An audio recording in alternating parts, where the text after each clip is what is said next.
BJD ଗତ ଥର ଯାହା ଆମେ ହାତେଇଥିଲୁ ବିଜେଡି ସବୁ କ୍ଷେତ୍ରରେ ପ୍ରତିସ୍ତରୀୟ ପଞ୍ଚାୟତ ନିର୍ବାଚନରେ ତାଠୁ ଅଧିକ ସଂଖ୍ୟାରେ କିଭଳି ସିଟ୍ ଆମେ ଆମ ଲୋକମାନଙ୍କର ଆଶୀର୍ବାଦରୁ ପାଇବୁ ସେଇଥିପାଇଁ ଚେଷ୍ଟା କରିବା ପାଇଁ ଆମେ ପରାମର୍ଶ ଦେଇଛନ୍ତି। ସେ ଅନୁସାରେ ବର୍ତ୍ତମାନ କାର୍ଯ୍ୟ ଚାଲିଛି। ଯେହେତୁ ବିଜେପି ସରକାର ଯେଭଳି ଭାବରେ ଯେଉଁ ସରକାରରେ ଆସିଥିଲା 18 ମାସର ସରକାର କିଭଳି ଭାବରେ ଲୋକଙ୍କର ସ୍ୱାର୍ଥକୁ ପୂରଣ କରିପାରୁନାହିଁ, ବିଶେଷ କରି ଚାଷୀ, ମହିଳା ଏବଂ ଯୁବ ଛାତ୍ରମାନଙ୍କର ଯାହା ଯାହା ଡିମାଣ୍ଡ ଥିଲା ସେ ଡିମାଣ୍ଡ ଯାକ ଫୁଲଫିଲ୍ କରୁନାହାନ୍ତି, ତାକୁ ନେଇକରି ପ୍ରତ୍ୟେକ ପଞ୍ଚାୟତ ସ୍ତରୀୟ, ବ୍ଲକ ସ୍ତରୀୟ ଏବଂ ଜିଲ୍ଲା ସ୍ତରୀୟ ଆଲୋଚନା କରିବା ସହ ଲୋକଙ୍କୁ ସଚେତନ କରିବା ସାଙ୍ଗେ ସାଙ୍ଗେ ସଂଗଠନକୁ ସୁଦୃଢ଼ କରିବା ପାଇଁ ଆମକୁ ପରାମର୍ଶ ଦେଇଛନ୍ତି।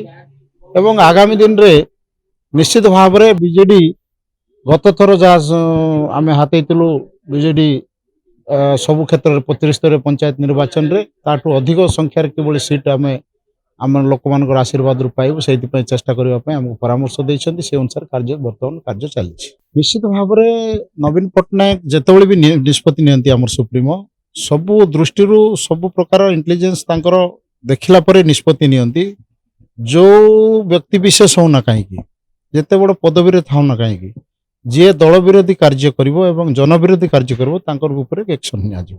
ସେ ଅନୁସାରେ ଆକ୍ସନ୍ ନିଆଯାଇଛି, ଆମେ ତାକୁ ସ୍ୱାଗତ କରୁଛୁ। ନାଇଁ ନୂଆ ନେତା ସଠିକ୍ ବହୁତ ଆମର ଅଛନ୍ତି ସେଠି କେନ୍ଦ୍ରାପଡ଼ାରେ, ପାଟକୁରାରେ ହଉ ଅନ୍ୟଠି ହଉ, ଯେହେତୁ ନେତୃତ୍ୱ ଦେବେ ନିଶ୍ଚିତ ଭାବରେ ଗୋଟେ ଉଚିତ ବ୍ୟକ୍ତି ବିଶେଷକୁ ଯେଉଁମାନେ ଯୋଗ୍ୟ ବ୍ୟକ୍ତି ବିଶେଷ ଅଛନ୍ତି ସଂଗଠନ କରିବେ ଏବଂ ଆଗାମୀ ଦିନରେ ସେ ନେତୃତ୍ୱ ନେବେ ସେ ଅଞ୍ଚଳରେ, ସେମିତି ବ୍ୟକ୍ତି ବିଶେଷକୁ ଦିଆଯିବ।